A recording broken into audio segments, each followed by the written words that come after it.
मेरे प्रिय भाई बहन, आप लोग कैसे हो? उम्मीद करता हूँ बच्चे आप बहुत अच्छे होंगे।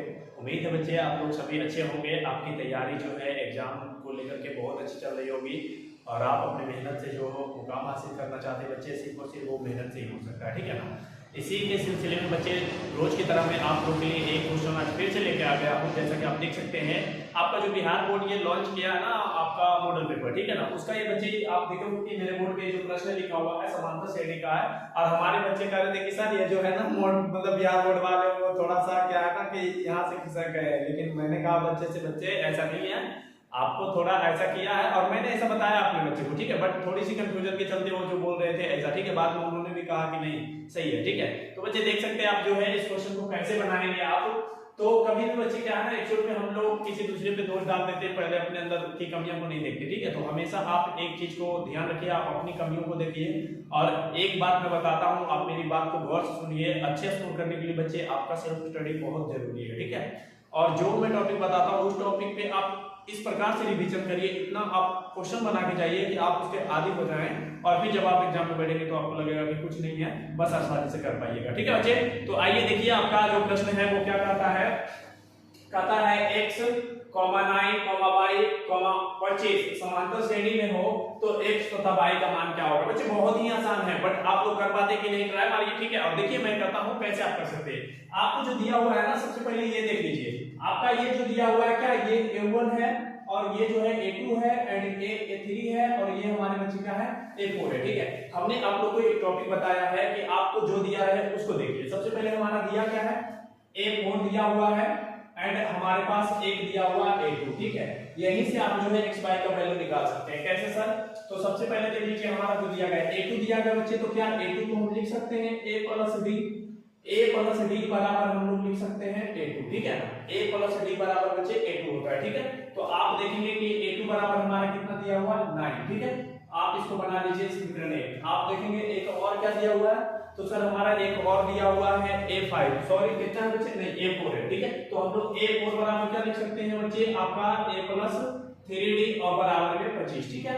इसको बना लीजिए समीकरण 2, ठीक है। आप ऐसे ही x y का मान ज्ञात कर सकते हैं, ठीक है, बहुत आसान है। आप इसको क्या करिए कि घटा दीजिए, ठीक है, माइनस कर दीजिए। देखेंगे कि ये खत्म हो जाएगा और 3 में से 1 चला जाएगा तो बचेगा 2d और ये माइनस का बचेगा बच्चे, और 25 में से ये चला जाएगा तो बच जाएगा 16, ठीक है। और माइनस का 16 इसलिए कि 25 जो है बड़ा संख्या माइनस का, ठीक है। माइनस से माइनस ही खत्म हो जाएंगे तो d बराबर आपका आ जाएगा 16 और बटा 2 और e कट जाएगा 8 भाग में, ठीक है। यानी d की वैल्यू जो है कितना आ गया हमारा मेरे भाई, आप कहोगे कि 8 आ गया है, तो सर 8 आ गया d का वैल्यू, तो क्या अब आप a नहीं निकाल सकते हो, d की वैल्यू जो है किसी भी समीकरण में रख दीजिए, ठीक है। जैसे देखिए d का मान मैं रख देता हूं, d का मान रखने पर, ठीक है, रखने पर आप किसी में भी रख दीजिए, मैं एक में रख देता हूं, ठीक है।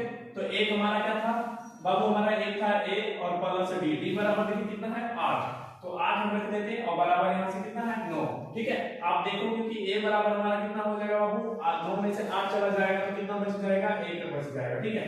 तो मेरे प्यारे स्टूडेंट्स, आप सभी देख रहे हो कि आपका जो है भाई 1 निकल गया, ठीक है। जो आपसे पूछा था कि x की वैल्यू मतलब a1 निकल गया। अब हमें चाहिए कितने बच्चे y की वैल्यू मतलब a3 चाहिए, कितना चाहिए a3 बराबर क्या लिखेंगे, a3 बराबर हम कर सकते हैं a प्लस 2d, ठीक है। आप देखो a बराबर कितना लाए हो 1 लाए हो, ठीक है, 1 और प्लस 2 और गुणे d बराबर कितना है बच्चे 8 है, तो 8 कर दोगे यानी यहां से ये हो जाएगा 1 और प्लस 8 दूनी 16 बराबर आपका कितना हो जाएगा 17, ठीक है। a3 हमने निकाला बच्चे, तो यहां से आपको क्या मिला भाई साहब कि x बराबर हमारा a1 था, तो a1 बराबर हमारा कितना मिल गया 1 मिल गया, ठीक है। और y बराबर आपका कितना मिल गया बच्चे, आप यहां से देखोगे कि a3 बराबर y था, y बराबर हमारा कितना मिल गया है 17। इसकी प्रूफ लेने के लिए कैसे हम देखेंगे कि सही हमारा मान आया कि नहीं, और बिल्कुल बच्चे ये सही है, ठीक है। थैंक यू, आप सभी को समझ में आया होगा, और समझ में आया बच्चे तो वीडियो को अपने दोस्तों में भी शेयर करिए।